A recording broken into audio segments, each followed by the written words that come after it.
नमस्कार, आप देख रहे हैं बीटी न्यूज़ बिहार और मैं हूं पंकज भट्ट। आज मैं आपको एक ऐसे विषय पर मटिहानी के विधायक से बात करवाने वाला हूं जिस विषय को लेकर के आप लोग काफ़ी सारे सवाल खड़ा कर रहे थे। खास करके उपचुनाव बोचहा का सवाल था और एमएलसी चुनाव बिहार पूरे प्रदेश में जो एनडीए के साथ जो भी चीज़ें हुई है, जो भी घटनाक्रम, हम सारे घटनाक्रम पर चर्चा भी करेंगे और ये भी पूछेंगे कि आखिर जनाधार खिसकते क्यों नज़र आ रहा है एनडीए का। भीतरघात की चर्चा विधानसभा चुनाव से शुरू हुई, जो खुल करके विधान पार्षद के चुनाव में देखा गया और बोचहा उसका सबसे पहला उदाहरण बन करके सामने आया। बहुत बहुत स्वागत करते हैं हम आपका बीटी न्यूज़ में। राजकुमार जी, आपका बहुत स्वागत है। हम आपसे जानना चाह रहे हैं वो सवाल जो जनता के बीच गूंज रहा है, एनडीए और भूमिहार या भाजपा और भूमिहार। बहुत बहुत धन्यवाद पंकज जी। जो सवाल आज आप कर रहे हैं वो मुझे ऐसा लगता है कि ये मीडिया जगत की एक अपनी उत्पत्ति है कि जनाधार एनडीए का खिसक रहा है। एनडीए का कहीं से कोई जनाधार नहीं खिसक रहा है। और जब लोकतंत्र की बात करते हैं तो लोकतंत्र में कभी भी कोई चीज़ बिल्कुल स्टैटिक नहीं होता, ये डायनामिक प्रोसेस है। बोचहा में जो कुछ हुआ निश्चित रूप से हम लोगों के लिए शॉकिंग भी है, लेकिन लोकतंत्र है, लोकतंत्र को स्वीकार करना चाहिए। जनशक्ति में हमें विश्वास करना चाहिए। अगर हमने कहीं से लोगों का विश्वास प्राप्त करने में असफलता पाई है तो पुनः मेहनत करके उस विश्वास को पुनः हासिल करेंगे। और एनडीए कहीं से भी कमज़ोर नहीं है और एनडीए के सारे घटक अपने साथ एक साथ चल के काम कर रहे हैं। जो पिछले दिनों शोभा यात्रा को लेकर के पूरे देश भर में, ये इसको किसी भी तरीके से पॉलिटिक्स से नहीं जोड़ा जाए, एक आम नागरिक के तौर पे इस बात का हम जवाब चाहेंगे आपसे कि जो शोभा यात्रा निकाली जा रही है और तरह तरह की बातें सामने आ रही हैं, पथराव की बातें सामने आई हैं, कई जगह हिंसा की भी बातें हुई हैं, सारे चैनलों पर सिर्फ यही चीज़ दिखाया जा रहा है। आखिर ये हिंसा आज से 10 साल 12 साल पहले तो इतनी हिंसा नहीं होती थी जितनी हिंसा अब हो रही है। देखिए, ये जो कुछ भी है वो अगर हो रहा है कहीं पे तो ऐसा नहीं होना चाहिए। सांप्रदायिक सौहार्द जो है वही हमारा मूल है यहाँ पर, और वो सभी लोगों के आत्मा में बसती है। रही बात जो दिखाया जाता है आजकल, अच्छी चीज़ें दिखाने पे ना तो चैनल्स को टीआरपी मिलता है ना लोग देखना पसंद करते हैं। तो कहीं छिटपुट घटना ऐसी हो गई, शोभा यात्रा पे पथराव हो गया, या अभी मैं देख रहा था इसमें कहीं पे कि एक मज़ार को तोड़ के वहाँ पे कुछ और किया जा रहा था। तो ये छिटपुट घटना है जिसको लोग बहुत ज़्यादा तूल देते हैं। इन सब के बीच में हमारा सांप्रदायिक सौहार्द बना हुआ है, बना रहेगा। कोई भी शक्ति भारत की और बिहार की जो सांप्रदायिक सौहार्द है उसको किसी भी प्रकार से उसको नुकसान नहीं पहुंचा सकता है। ये बिहार नीतीश कुमार का बिहार है और जो कि सभी दल, सभी जाति, सभी धर्म, सभी वर्ग को एक साथ लेकर चलने वाले नेतृत्व की सरकार है। इसमें आप निश्चिंत रहें, कोई भी सांप्रदायिक सौहार्द यहाँ पे बिगड़ने वाला नहीं।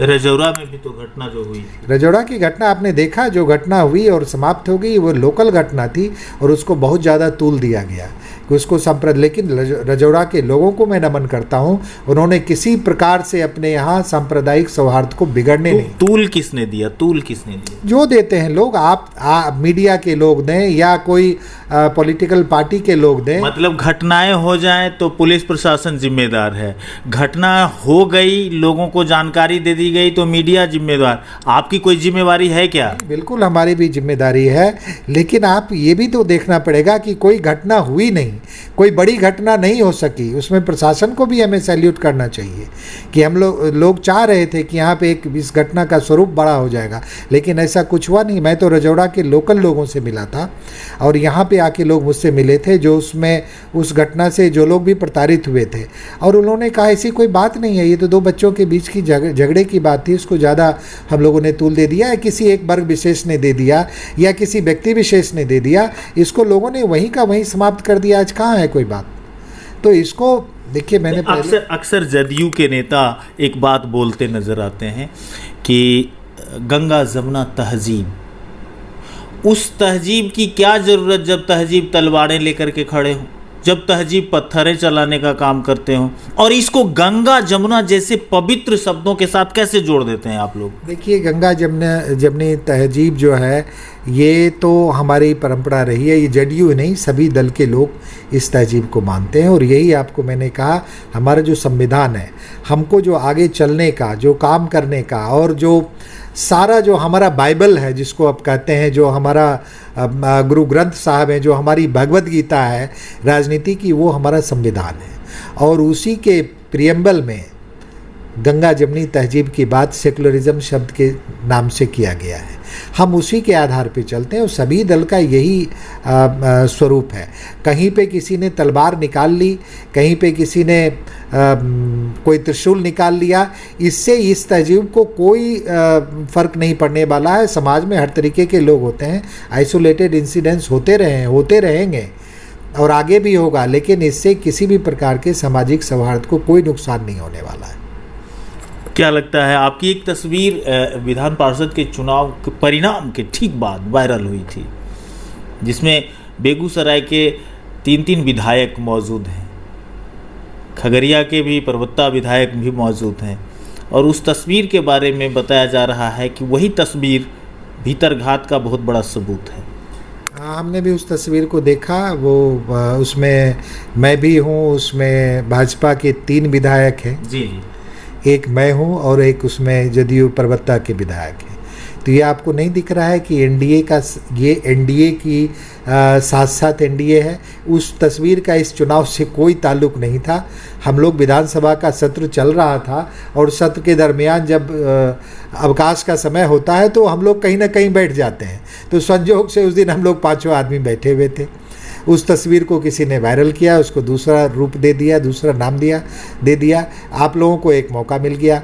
मैंने कहा ना, आपको मौका मिल गया कि ये तो आपको देखना चाहिए था कि मौका तो बहुत बार आया, जैसे मौका तो हमारे पास हर क्षण होता है। और बेगूसराय के अब किसी भी पॉलिटिशियन, जो भी नेता लोग हैं, विधायक हों चाहे सांसद हों, अब वो उतनी बारीकी के साथ पॉलिटिक्स को ले नहीं रहे हैं। मौका तो हमें हमेशा मिलता है, लेकिन हम मौका चूकते हैं, ये हमारा दुर्भाग्य है।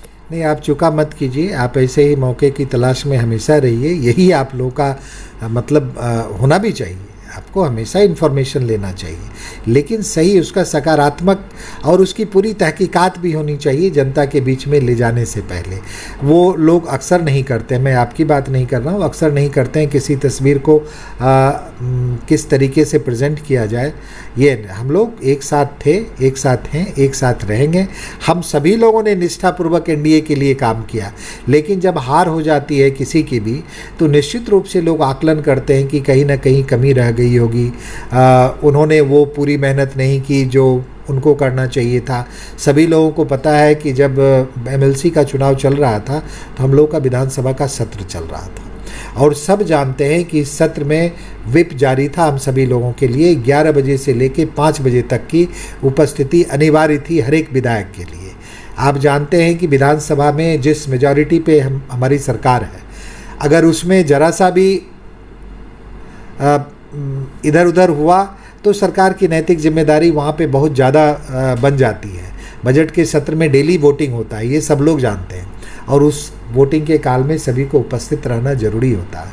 हम लोग को पता है कि 3 बार व्हिप, हमारे जो मुख्य सचेतक है उनका कॉल आता था, कहाँ है, अभी देख नहीं रहे हैं हाउस में, अगर 5 मिनट भी देरी हो गई तो हम लोग इसलिए वहाँ पर थे। लेकिन अपने तरीके से हम लोग एनडीए के साथ थे। सब लोगों ने एनडीए के कैंडिडेट रजनीश जी को जिताने का काम करने का प्रयास किया। अब जीत हार तो जनता के हाथ में होती है, उसमें किसी को भी ये कह देना, क्योंकि वोटर तो होता नहीं है, वोटर तो हम अपने एक वोट के मालिक होते हैं और इसमें सारे जनप्रतिनिधि ही वोटर होते हैं। जब जनप्रतिनिधि वोटर होता है तो वो स्वयं थोड़ा ज़्यादा प्रबुद्ध होता है, तो उसको इन्फ्लुएंस करना किसी के लिए बड़ा मुश्किल काम है, कोई कर भी नहीं सकता है। वो स्वयं एक राजनीतिक व्यक्तित्व होता है। तो ये कहना कि वो फोटो के जरिए से भीतरघात और ये सब स्वरूप आप लोगों ने दिया है, वो कहीं कोई भीतरघात नहीं थी, सब लोग साथ थे। लेकिन जब हार होती तो है मतलब कांग्रेस का बेगूसराय में इतनी सशक्त जमीन थी कि आपके यहाँ से छीन करके निकाल लिया। देखिए मैं तो उनकी जमीन को आप सशक्त मानते हैं, कांग्रेस की जमीन को बेगूसराय? नहीं, मैं कांग्रेस से, मैं हर पॉलिटिकल पार्टी का जमीन कहीं ना कहीं होता है, उसी जमीन का कुछ हिस्सा खिसकता है फिर जुड़ता है। मैं नहीं मानता हूं कि कांग्रेस पार्टी की इतनी बड़ी ज़मीन बेगूसराय में है कि वो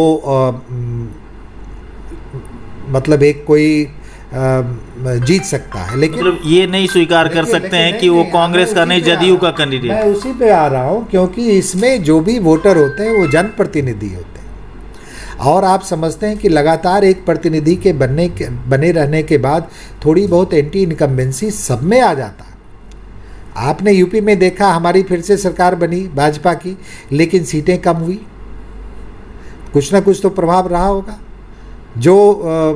तो ये सब चीज़ होता है, इसको बहुत गंभीरता से लेने की ज़रूरत नहीं है। हम लोग दुखी इस बात के हैं कि ये सीट एनडीए का रहना चाहिए था, रजनीश जी की जीत होनी चाहिए थी, नहीं हुई तो आगे के रास्ते बहुत सारे खुले में, फिर से मेहनत करेंगे, फिर से नए रास्ते बनेंगे।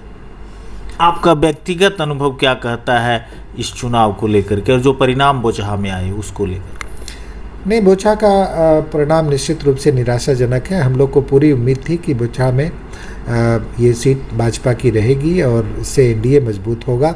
इससे निश्चित रूप से पार्टी के स्तर पर, बड़े स्तर पे मंथन निश्चित रूप से होगा कि कहाँ कमी रह गई, कि हम लोग वो जनसमर्थन जो मिलना चाहिए था वो हमको नहीं मिल पाया।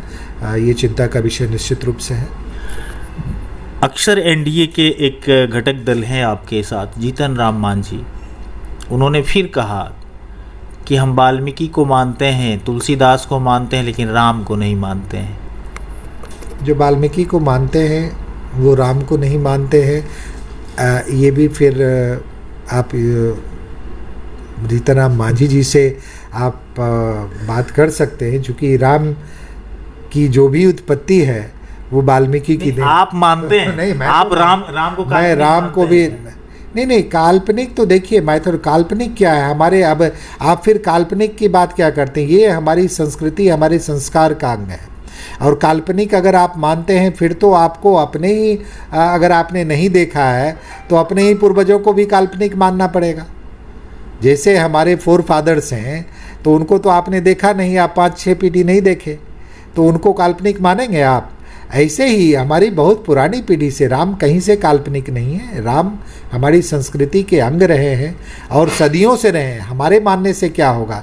ये इतनी बड़ी परंपरा रही है, हजारों लाखों वर्षों की। इसको चूँकि परंपरा पुरानी है इसलिए उसको काल्पनिक कह देना कहीं से भी मेरे दृष्टिकोण में कहीं से भी तर्कसंगत नहीं है।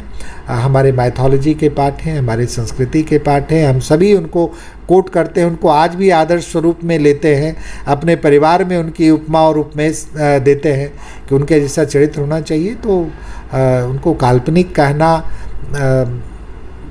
ये सिर्फ एक शब्द का उनका अपना ये हो सकता है। चूँकि वाल्मीकि को मानते हैं तो निश्चित रूप से राम को भी मानते ही होंगे। वाल्मीकि को मानने वाला राम को नहीं मानेगा, ये संभव नहीं है। पेप्सी बॉटलिंग प्लांट के लिए माननीय मुख्यमंत्री जी पधारे बेगूसराय, उन्होंने उद्घाटन किया, उद्योग मंत्री भी मुख्य अतिथि थे। पेप्सी बॉटलिंग प्लांट को लेकर के बेगूसराय के युवाओं में काफ़ी उत्साह देखा गया था शुरू के समय में, लेकिन अब कहीं खुशी तो कहीं गम है। नहीं, ऐसी कोई बात नहीं है। उस दिन माननीय मुख्यमंत्री जी ने उद्घाटन किया पेप्सी का, और उन्होंने कहा भी, हम लोग की जब इंटरनल मीटिंग हो रही थी, कि आपको प्रयास करना है लोकल लेवल पे, उनकी योग्यता के आधार पे यहाँ पे रोज़गार लोकल लोगों को मिलना चाहिए। उन्होंने तो यहाँ तक कहा कि अगर कोई बिहार के लोग हैं और पेप्सी के अन्य प्लांट में कहीं बाहर बिहार से बाहर अगर वो कार्य कर रहे हैं, अगर उनकी इच्छा है कि बिहार में वापस आके काम करने के लिए, तो उनको भी आप प्राथमिकता दें। ऐसी कोई बात नहीं है, लेकिन आपको ये मानना पड़ेगा कि पेप्सी जैसा प्लांट बिहार में आना पूर्वोत्तर भारत का सबसे बड़ा प्लांट है और इससे निश्चित रूप से औद्योगिक विकास को एक नया बूस्ट मिलने जा रहा है। और भी कंपनीज आएंगे, रोजगार के और बहुत सारे अवसर उत्पन्न होंगे। तो किसी युवा को अब हतोत्साहित होने की ज़रूरत नहीं है। पेप्सी के अंदर ही आपको बता दूं कि लीची के प्रोसेसिंग प्लांट भी 1 सप्ताह के अंदर लीची की भी प्रोसेसिंग होगी। ये मैंने ही डिमांड किया था शाहनवाज जी से और उन्होंने तुरंत एक्सेप्ट किया और सदन में मुझे बताया कि वो एक्सेप्ट हो गया।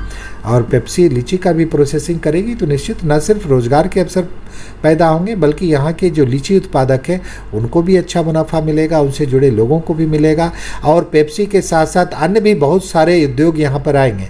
आपको एक बात और बता दूँ, पेप्सी ने भी एक्सेप्ट किया है कि अब वहाँ पे एक चीनी का मिल भी वो लगाएगी। आपने सुना होगा, हम लोग उन्होंने एक्सेप्टेंस दिया, चूँकि उनको अपने ही इंटरनल कंजम्पशन के लिए लगभग 2 चीनी मिल में जितना उत्पादन होता है उतना पेप्सी को चाहिए चीनी। मुख्यमंत्री जी ने कहा आप यहाँ लगाइए चीनी का मिल, 2 लगाइए आप यहीं पे। उन्होंने 1 का एक्सेप्टेंस दिया है, दूसरा बोला पहले कि 1 लगा लेते हैं फिर दूसरा लगाएंगे, तो इससे भी रोजगार के अवसर पैदा होंगे और पेप्सी के साथ साथ अन्य कंपनीज भी आएंगी। थोड़े से धीरज की ज़रूरत है आपको। बढ़ते बिहार, विकसित बिहार की तस्वीर देखनी चाहिए। कोई सपने में भी नहीं सोचा हुआ कि बिहार में पेप्सी जैसा मल्टीनेशनल ब्रांड की कंपनी आएगी और वो भी बेगूसराय में आएगी, वो भी सपना साकार हो रहा है। तो आप इसमें सब में पॉजिटिव देखिए। आने वाले समय में युवाओं के लिए रोजगार के भी अवसर शुरू हो गए हैं और भी नए अवसर आएंगे।